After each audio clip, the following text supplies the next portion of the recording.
الحمد لله رب العالمين والصلاة والسلام على سيد الأنبياء والمرسلين أما بعد أعوذ بالله من الشيطان الرجيم بسم الله الرحمن الرحيم وعلم آدم الأسماء كلها صدق الله العظيم۔ اداسی شام کسی خواب میں ڈھلی تو ہے، اداسی شام کسی خواب میں ڈھلی تو ہے، یہی بہت ہے کہ تازہ ہوا چلی تو ہے۔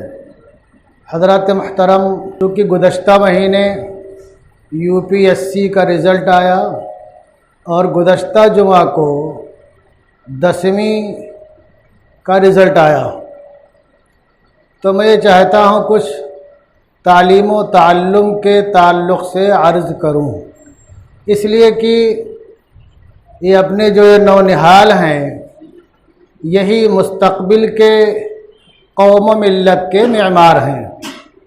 ہمارا مستقبل، وطن اور ملت کا مستقبل انہی نونہالوں سے وابستہ ہے۔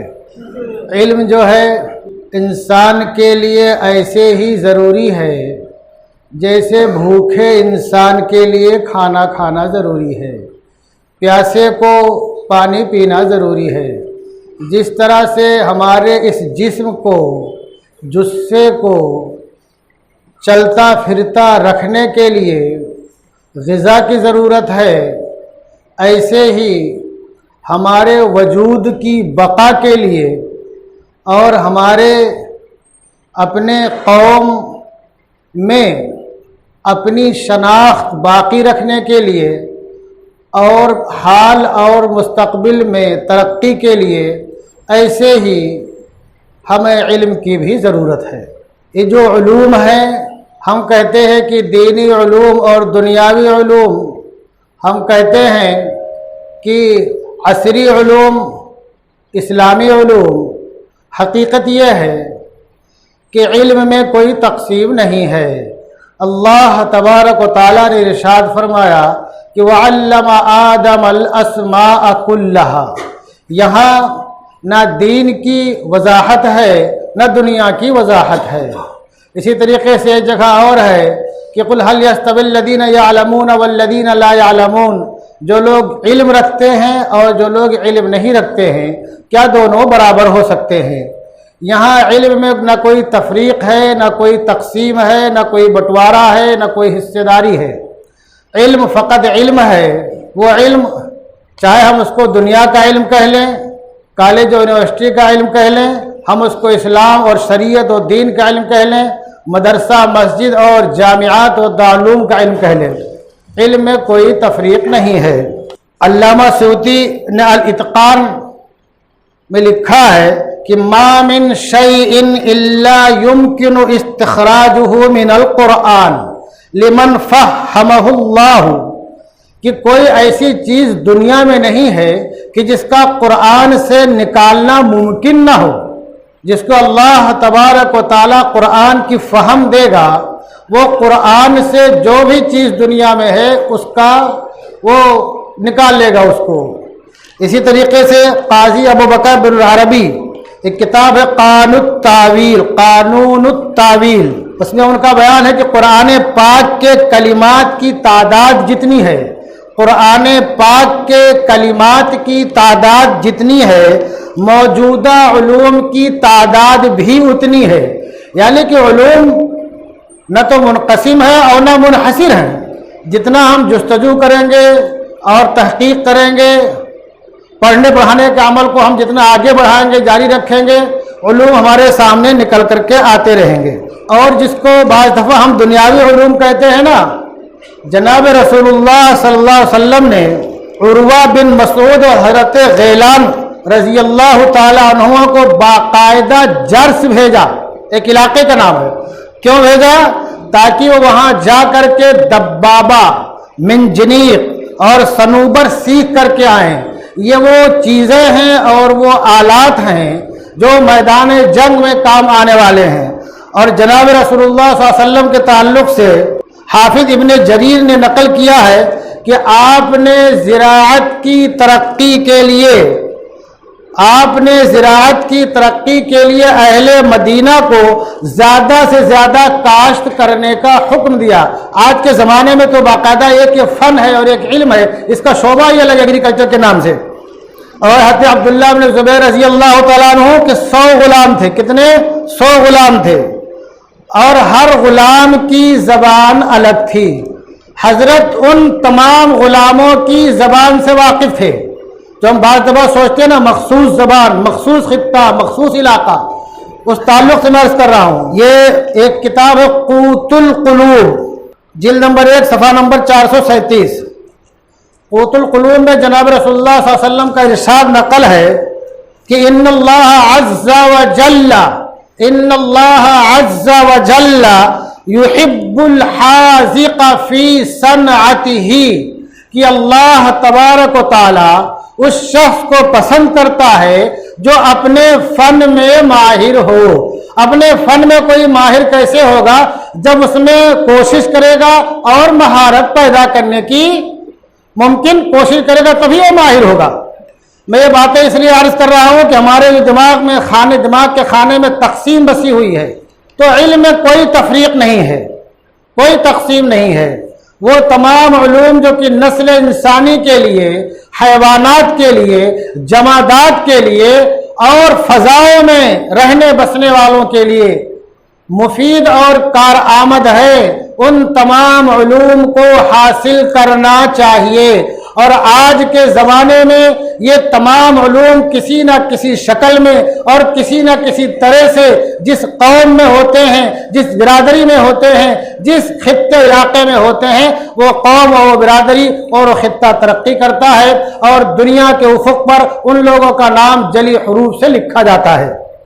اب میں عرض کرنا چاہتا ہوں، ابھی جو گزشتہ مہینے UPSC کا جو رزلٹ آیا، اس میں 32 مسلم امیدواروں نے کامیابی حاصل کی ہے۔ کتنے؟ 32 مسلم امیدواروں نے کامیابی حاصل کی ہے۔ یہ بہت خوشی کی بات ہے۔ اللہ تبارک و تعالیٰ ان تمام کو وطن کی، ملک کی اور قوم و ملت کی خدمت کرنے کا جذبہ ان کے اندر پیدا فرمائے۔ ہمارے نوجوان بعض دفعہ یہ سمجھتے ہیں کہ یہ بہت بھاری امتحان ہے۔ یقیناً امتحان تو بھاری ہے، 3 مرحلوں میں امتحان ہوتا ہے اور لاکھوں لوگ شریک ہوتے ہیں، اور 1000 کے اندر کی جو تعداد ہوتی ہے جن کا انتخاب ہوتا ہے۔ لیکن بہت ہی خوشی کی بات یہ ہے کہ اس میں بہت زیادہ پیسہ نہیں خرچ ہوتا ہے۔ آپ گریجویشن کر لیجئے، بعد میں جاب کرتے رہیے، آپ دوسری پڑھائی کرتے رہیے، اس کی تیاری کیجئے۔ آپ اس کے لیے آپ کو کالج میں جانا، یونیورسٹی میں جانا اور بھاری بھرکم فیس کا انتظام کرنا، ٹرسٹوں کے چکر لگانے کی ضرورت نہیں ہے۔ آپ فقط محنت کر کے، توجہ کر کے یہ امتحان پاس کر سکتے ہیں۔ اور امتحان پاس کر لینا یہ خالی تمہاری اکیلے کامیابی نہیں ہے، یہ سمجھو کہ جہاں تم رہتے بستے ہو ان سب کی کامیابی تصور کی جائے گی، اور قوم کی خدمت کرنے کا، وطن کی خدمت کرنے کا، ملک کی خدمت کرنے کا، غریبوں، مزدوروں، پریشان حال لوگوں، مظلوموں کی خدمت کرنے کا اس سے اچھا بہتر موقع کسی اور جاب میں نہیں ہے۔ پر افسوس ہمارے نوجوان ہمت نہیں کرتے ہیں، حوصلہ نہیں رکھتے ہیں۔ ہمت نہ کرنے کی وجہ، حوصلہ نہ رکھنے کی وجہ کیا ہوتی ہے؟ وجہ یہ ہوتی ہے کہ پڑھنے کے مواقع نہیں ہے، بعض دفعہ وجہ یہ ہوتی ہے کہ ہم اگر یہ اس میں لگ جائیں گے تو ابھی ہم نے گریجویشن کر لیا ہے، گھر کا خرچہ کیسے چلے گا؟ آپ گھر کے اخراجات بھی پورا کر سکتے ہو ڈیوٹی کر کے، جاب کر کے، بس یہ کہ جاب سے آنے کے بعد آپ کچھ گھنٹے لگا دو اس کی تیاری میں، کچھ گھنٹے لگا دو اس کی تیاری میں۔ اگر آپ نے پورے ہفتے میں 40-45 گھنٹہ بھی اس کی تیاری میں لگا دیا تو بھی بہت کافی ہے، اور اللہ کی ذات سے امید ہے کہ آپ انشاءاللہ ضرور کامیاب ہوگے۔ اور اگر خدا نخواستہ کامیاب نہیں ہوئے، 1-2 بار میں آج نہیں نکل پائے تو کوئی افسوس کی بات نہیں ہے۔ گرتے ہیں شہ سوار ہی میدان جنگ میں، گرتے ہیں شہ سوار ہی میدان جنگ میں، وہ طفل کیا گرے جو گھٹنوں کے بل چلے۔ کوشش کرنا اپنا کام ہے، کوشش کرنا اپنا کام ہے۔ اور ہمارے بہت سے لوگ جو معاشی حالت जो आदमी की माली हालत होती है बाज़ दफा ये आगे नहीं बढ़ने देती है। तो आप अपनी माली हालत को और माशी हालत को अपने रास्ते का रोड़ा मत समझो, अपने रास्ते का रोड़ा मत समझो। आप भारत की तारीख पढ़ो। अगर आपने भारत की तारीख पढ़ी होगी और 1945-47 से पहले के वाकयात पढ़े होंगे तो आपको मालूम होगा एक नाम बहुत भारी नाम है सीवी रमन का। सीवी रमन ये कौन है? सीवी रमन एक बहुत ही छोटे घर से उनका ताल्लुक है, बहुत मालदार आदमी थे। इनके अब्बा की आमदनी कितनी थी? 10 रुपया महाना थी। कितनी थी? 10 रुपया महाना थी, जिससे घर के अखराजात पूरा होना मुश्किल था। लेकिन सीवी रमन ने माली मुश्किलात को अपने रास्ते का रोड़ा नहीं समझा और वो पढ़ाई करते रहे यहां तक कि 28 फरवरी 1928 को उनको फिजिक्स का नोबेल प्राइज मिला। और उसी की मुनासिबत से 28 फरवरी जो है अपने भारत में यौम साइंस के तौर पर मनाया जाता है। कितना गरीब घर से थे। और दूसरी मिसाल ले लो आप, एक दूसरी मिसाल का APJ अबुल कलाम, अबुल मफाखिर ज़ैनुल आबिदीन अबुल कलाम उनका पूरा नाम है। उनके अब्बा क्या थे? माहीगीर थे, मछली मारने वालों को कश्तियां भाड़े पे दिया करते थे। और घर की गुर्बत का आलम यह था कि अबुल कलाम जब पढ़ते थे अपनी इब्तिदाई तालीम के दौरान वो अपने इलाके में अखबारात तकसीम क्या करते थे घर घर जा करके।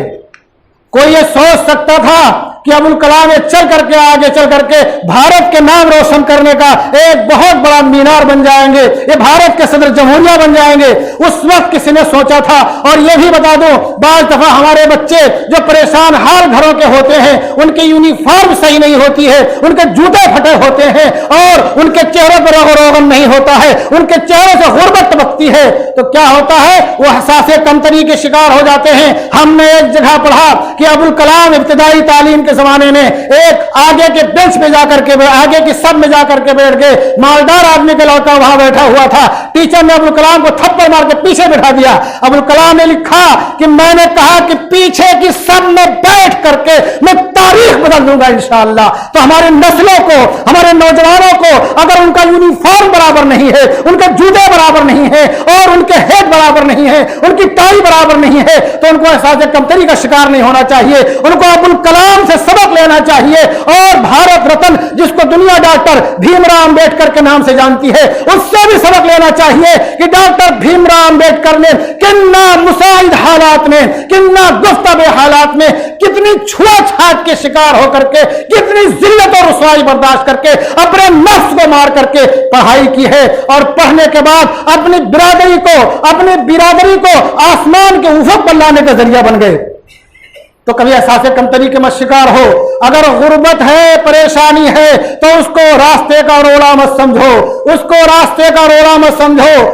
और एक वाकया, हाल का वाकया बता दूं, मौजूदा वाकया सन 1917 में एक लड़की है जिसका नाम है उम्मुल खैर। उम्मुल खैर बहुत ही प्यारा नाम है, हम लोग जल्दी ऐसा नाम नहीं रखते हैं, बहुत मुबारक नाम है।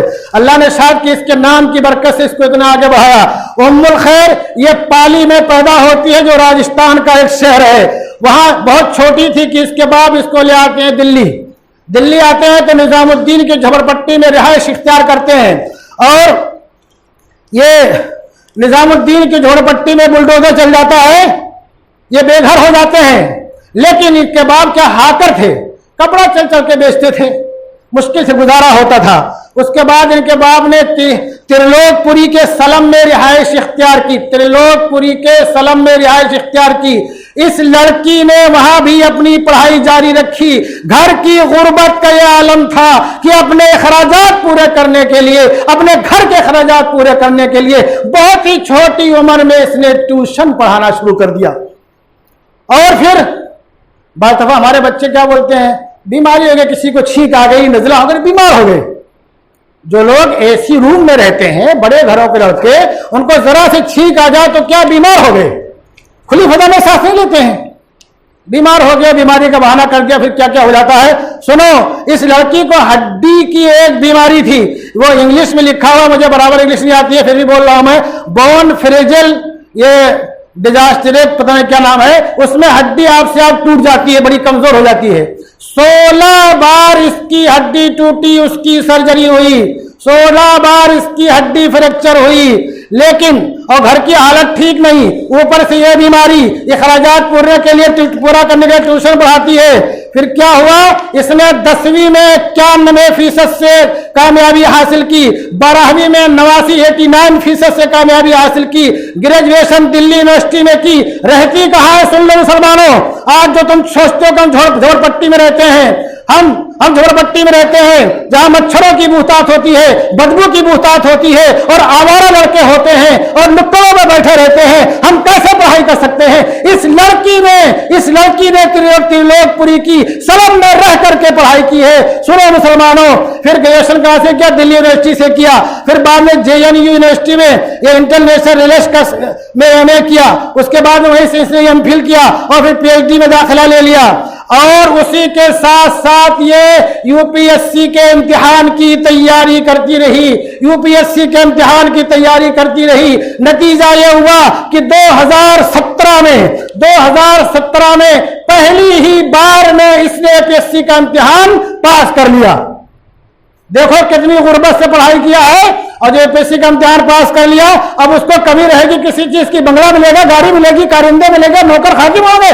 वो माँ बाप जिन्होंने कभी बंगले का ख्वाब नहीं देखा होगा, वो माँ बाप जिन्होंने कभी ऐसी गाड़ी का ख्वाब नहीं देखा होगा, वो माँ बाप जिन्होंने कभी महंगे शोरूम में कपड़ा खरीदने का ख्वाब नहीं देखा होगा, उन तमाम लोगों की तमाम जरूरियात की वो तनहा कफील हो गई। और कफील ही नहीं हुई, जिस इलाके में तकर्री होगी उस इलाके के मजलूमों की, गरीबों की, बेयार मददगार लोगों की वो मसीहा बन करके उठेगी। तो कामयाबी कदम कब चुनती है?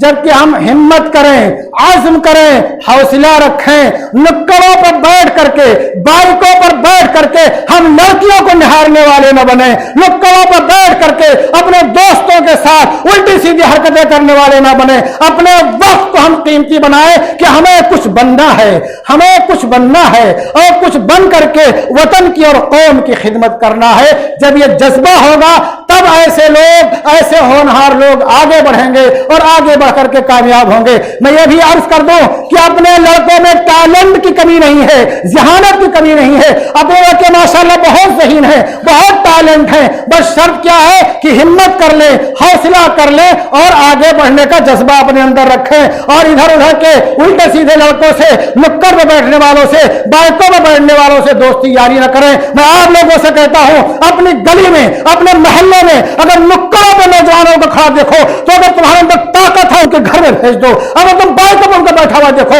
तो उन्हें उनके घरों में पहुंचा दो, न बाइक पर बैठने दो, न नुक्कड़ों पर उन्हें खड़ा होने दो। यकीनन तो इससे क्या होगा, अपने वो लड़के जब पढ़ना चाहते हैं उनका रास्ता नहीं रुकेगा, उनका रास्ता नहीं रुकेगा। अब मैं आगे की एक बात और अर्ज करता हूं, क्योंकि बात बहुत लंबी है, कई जुमा चाहिए इसको बयान करने के लिए। एक बात मैं अर्ज करता हूं कि हमारे बहुत से नौजवान वोकेशनल गाइड्स बराबर ना होने की वजह से बार दफा कहीं दूसरे रास्ते पे चले जाते हैं, फिर उनको उसमें नाकामी हाथ आती है, लेकिन वो पीछे मुड़ने का नाम नहीं लेते हैं, पीछे मुड़ने का नाम नहीं लेते हैं। मेरे नौजवानों, मेरे नौनिहालों, कौम मिल्लत के मुस्तकबिल सुन लो, इस कौम का मुस्तकबिल तुमसे वाबस्ता है, इस कौम के मुस्तकबिल को तुम तामीर करने वाले हो। अगर तुम्हारा साल 2 साल बर्बाद हो गया, बराबर तुम्हारी रहबरी ना हो सकी, तो उस पर अफसोस मत करो, मातम मत करो। APJ अब्दुल कलाम ने क्या कहा कि ख्वाब देखना चाहिए, लेकिन ख्वाब ऐसा हो कि वो ख्वाब नींद ना आने दे, जो ख्वाब देखो नींद आ जाए वो ख्वाब कभी शर्मिंदे ताबीर नहीं होगा। वो ख्वाब कि जिससे नींद ना आए वही ख्वाब शर्मिंदे ताबीर होगा। अगर तुम कभी रास्ता भटक गए, मैं इसलिए बता रहा हूं, अभी 10वीं का रिजल्ट आया है, नीट का रिजल्ट भी आने वाला है। बाद में हमारे नौजवान नाकाम हो गए या आगे बढ़ते बढ़ते भटक गए, कामयाबी हाथ ना आई या उनकी मंजिल उनको ना मिली, तो हिम्मत हार जाते हैं और वो दूसरे कामों में लग जाते हैं जिसमें उन्हें नहीं लगना चाहिए था। तुम सबक हासिल करो डॉक्टर APJ अब्दुल कलाम से।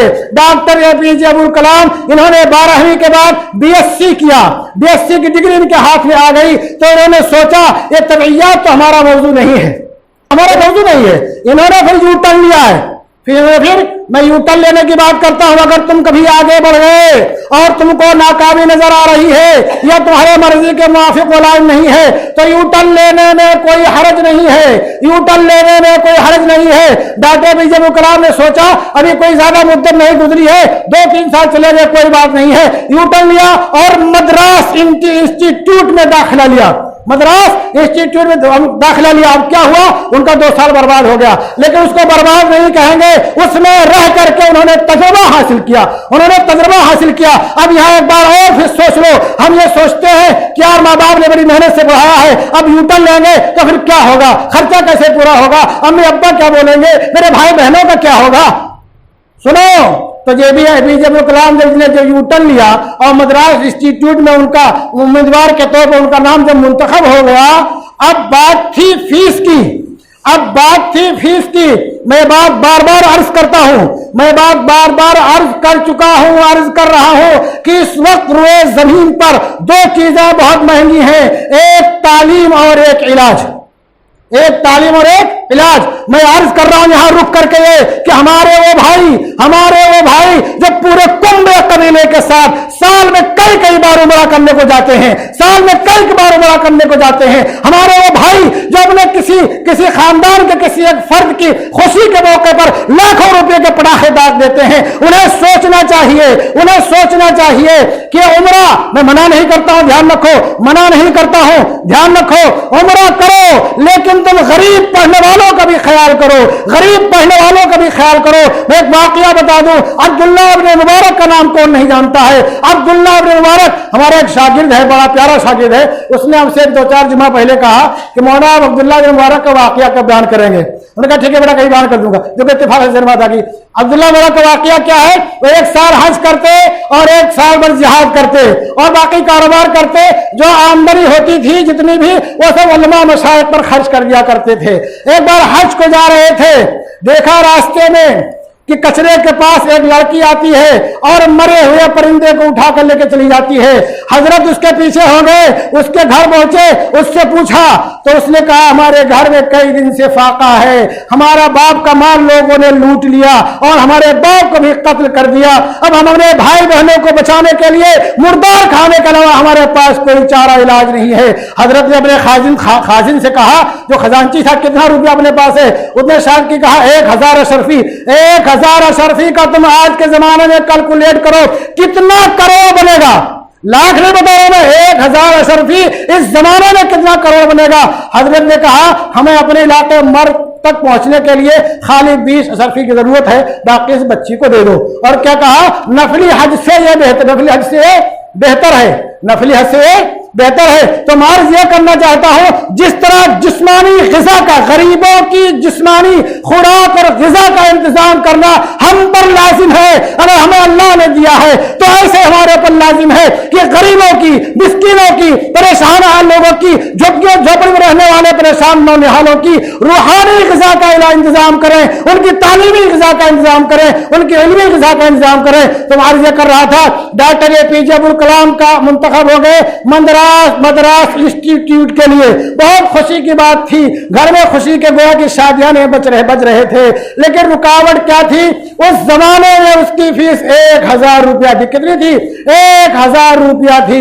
1000 रुपया उनके बाप के बस में न था कि वो जमा कर सकते, वो हो लगता था कि अब्दुल कलाम, एपीजे अब्दुल कलाम मायूस हो जाएंगे, दाखिला नहीं ले पाएंगे। लेकिन ऐसे वक्त में उनकी बहन जहरा ने कहा भाई को पढ़ाया जाएगा, उनकी पढ़ाई नहीं रोकी जाएगी और मेरे भाई को पढ़ाने के लिए जहरा के ये सोने की चूड़ियां हैं और जहरा की ये सोने का जो जंजीर है, इसको गिरो रख दो और जो पैसा मिले वो पैसा मेरे भाई एपीजे अब्दुल कलाम की फीस के लिए जमा कर दो।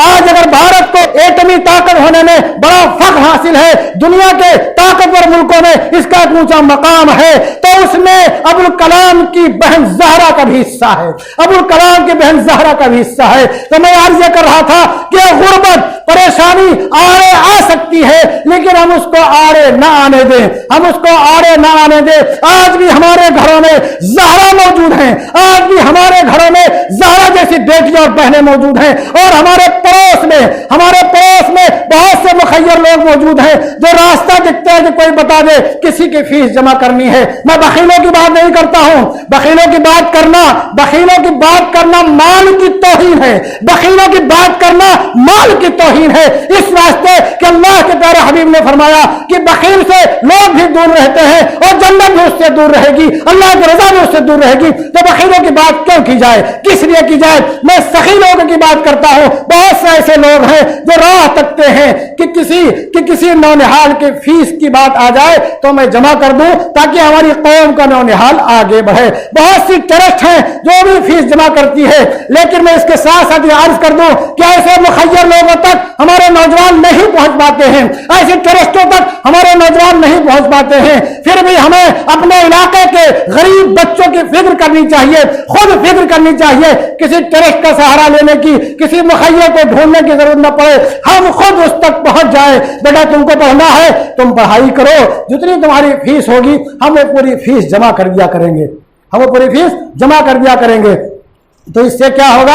आपका माल सही जगह लग गया, आपका माल सही जगह लग गया, अल्लाह उसमें बरकत देगा और आपके कौम का, मोहल्ले का, पड़ोस का एक नौजवान आगे बढ़ गया, जिससे पूरा एक कुंबा माली एतबार से आइंदा इंशाअल्लाह संभल जाएगा और कुंबा माली एतबार से संभलेगा। लेकिन अपने इलाके में तालीमी बेदारी की एक लहर चलेगी, दूसरे नौजवानों को सबक मिलेगा, वो भी आगे बढ़ने की कोशिश करेंगे। मैं इन तमाम मुश्किलात को सामने रखते हुए डॉक्टर राहत इंदौरी के शेर पर अपनी बात खत्म करता हूं कि तूफानों से आंख मिलाओ, सैलाबों पे वार करो, मल्लाहों का चक्कर छोड़ो, तैर के दरिया पार करो। हमारे ना इल्लल बलाग।